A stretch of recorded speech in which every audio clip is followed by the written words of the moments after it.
आता 12 वाजत आले, 12 वाजले 12 की गवळणीला उठिलं. गवळण काही उठना तरी भांडून भुणून कळशी पाणी ओतून उठिलं. त्या ठिकाणी असणार उठिला आणि आता तो झोपला. गवळण काय करायली? पारा द्यायली. मस्त कळशीभर चहा, आपलं कपभर चहा प्याला आणि पारा देत बसली बा. मस्त पारा द्यायली. एक दोनचा टाइम झाला, झोपी आली. पण काय करा, पारा देणं तर लागेल. त्या ठिकाणी असणार आता मस्त 2:30 वाजले. त्या ठिकाणी असणार 3 वाजले. सूर्याचा टाइम किती राहतो? हा, म्हणजे तुम्हाला माहिती आहे.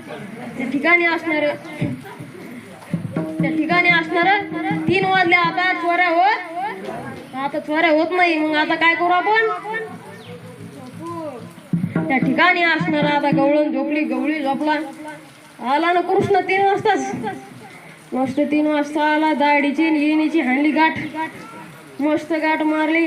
दही दूध हाणलं आणि गेला कृष्ण घरी.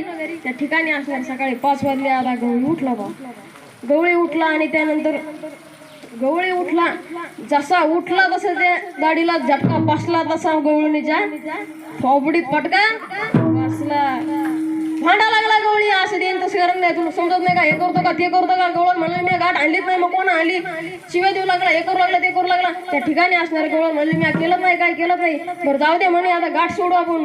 गाठ सुटना करता सुटना गाठ.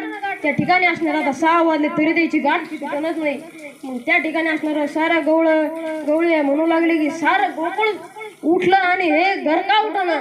त्या ठिकाणी असणार गोकुळामध्ये सारे लोक आवाज देऊ लागले. द्यायच्या नंतर ती गवळण म्हणाली आता त्या ठिकाणी असणार आता आपण कापून घेऊ. इळी आणा म्हणजे तिथून. इळी आणली असती, जर गाठ सुटली असती तर मीच इळी आणली असती. त्या ठिकाणी असणार आपल्या दोघालाही जण लागल म्हणे. 2 जण गेले. त्या ठिकाणी असणार इळी घेतली गवळीनं. इळी घेतली लावणार की गवळण म्हणाली तुमच्या दाढीला काही झालं तर चालतं, माझे सौभाग्यवती केसाला धक्का पण नाही लागला पाहिजे. गवळी म्हणाला तू टेन्शन घेऊ नको, मी आपल्या दोघाच्या धुऱ्यावर चोल देतो. त्या ठिकाणी असणार ती कापू लागला की कापता त्या ना कापना नाही. त्या ठिकाणी असणार एक छोटा मुलगा पाठीला पत्रावर. आणि ते पाठ्याने पत्रावर जाणं, पत्र उघडणं की लागला हसा लागला. त्याला विचारला तरी काही सांगा ना. त्या ठिकाणी असणार तो म्हणाला तुम्ही थांबा थोडं, मी दरवाजा उघडतो आणि मग कळेल तुम्हाला. हाणली त्या पाठ्यानं उडी. जशी उडी हाणली तशी कडी उघडी की 100 गवळणी आत. 100 आत हसा लागल्या. डोळ्यात हसा लागल्या. त्या ठिकाणी असणारे गवळणी विचारले काय झालं.